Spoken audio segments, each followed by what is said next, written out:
आप देख रहे हैं न्यूज नाउ 24/7। ताज़ा खबरों के लिए हमारे साथ बने रहें। उत्तर प्रदेश विधानमंडल का बजट सत्र आज से शुरू हो रहा है।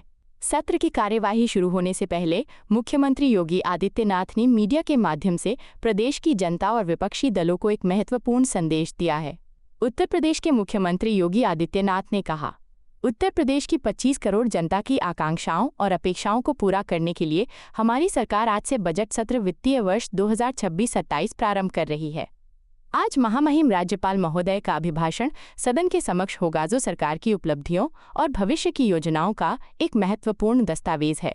हमारी सरकार का प्रयास है कि उत्तर प्रदेश की अर्थव्यवस्था को $1 ट्रिलियन की ओर ले जाने के संकल्प को इस बजट के माध्यम से नई गति दी जाए। युवाओं के लिए रोजगार, किसानों की खुशहाली और बुनियादी ढांचे के विकास पर हमारा विशेष ध्यान है। मैं विपक्षी दलों के मित्रों से भी अपील करता हूं कि सदन लोकतांत्रिक चर्चा विमर्श और जनहित के मुद्दों को उठाने का सबसे बड़ा मंच है। सरकार हर सार्थक चर्चा के लिए तैयार है। हम चाहेंगे कि सदन की गरिमा बनी रहे और विपक्ष चर्चा से भागने के बजाय प्रदेश के विकास में सकारात्मक योगदान दे। मुख्यमंत्री योगी आदित्यनाथ ने साफ कर दिया है कि यह बजट सत्र प्रदेश के विकास के लिए मील का पत्थर साबित होगा। उत्तर प्रदेश विधानमंडल आज से अपना बजट सत्र प्रारंभ कर रहा है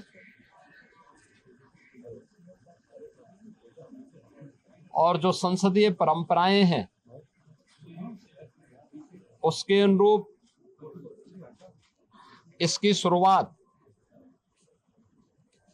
माननीय राज्यपाल जी के अभिभाषण से होगी।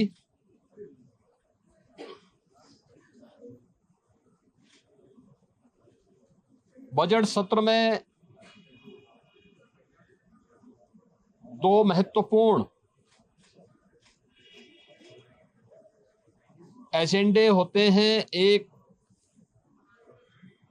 माननीय राज्यपाल जी का अभिभाषण और दूसरा सामान्य बजट। माननीय राज्यपाल जी का अभिभाषण वह सरकार की उपलब्धियों और भारी कार्य योजना का सरकार का अपना एक दस्तावेज होता है, जिसे राज्यपाल जी के माध्यम से सदन के माध्यम से पूरे प्रदेश की जनता जनार्दन को समर्पित किया जाता है और यह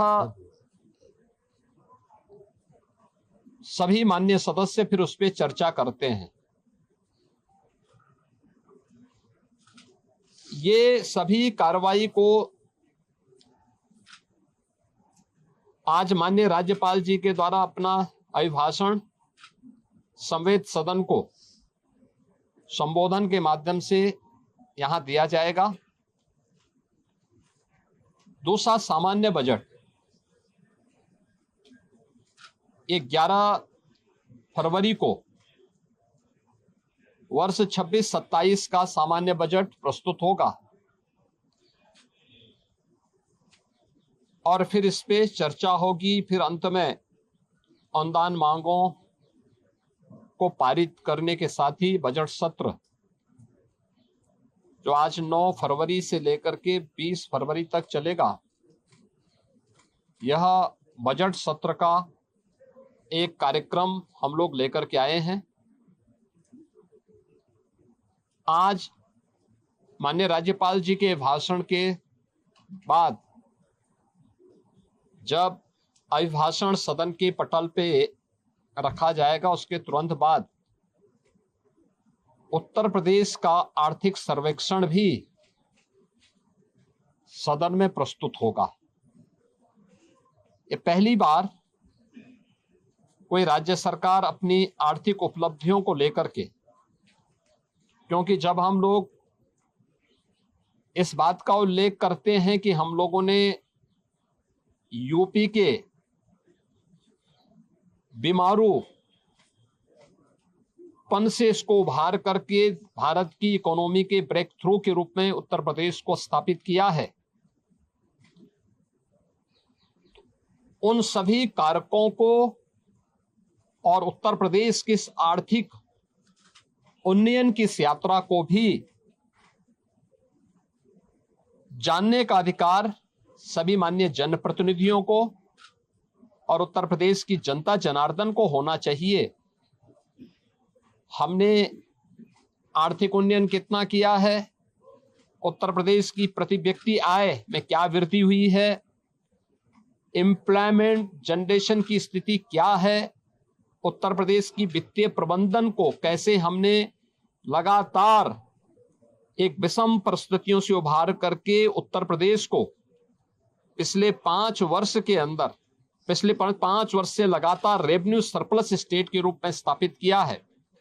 इन सब को लेकर के आर्थिक सर्वेक्षण की रिपोर्ट भी आज सदन में प्रस्तुत होगी और मुझे लगता है कि राज्यपाल जी के भाषण पे चर्चा के दौरान भी और बजट पे चर्चा के दौरान भी सभी माननीय सदस्य के लिए यह रिपोर्ट एक महत्वपूर्ण दस्तावेज होगा अपने डाटा को प्रस्तुत करने के लिए और उस पर चर्चा करने के लिए। वास्तव में विधानमंडल लोकतंत्र का एक महत्वपूर्ण आधार स्तंभ है। यह संवाद से चलता है, कार्रवाई को बाधित करके नहीं। किसी भी माननीय सदस्य को अगर कोई मुद्दा उठाना है तो कार्रवाई को बाधित करने से वह एक प्रकार से जिन मुद्दों को की ओर ध्यान आकर्षित करना चाहता है उन मुद्दों पे को डाइल्यूट करने का प्रयास कर रहा है। हम लोगों ने बार बार कहा है कि सरकार संवाद से समस्या का समाधान पर विश्वास करती है। सरकार हर मुद्दे पे चर्चा पर चर्चा करने को तैयार है।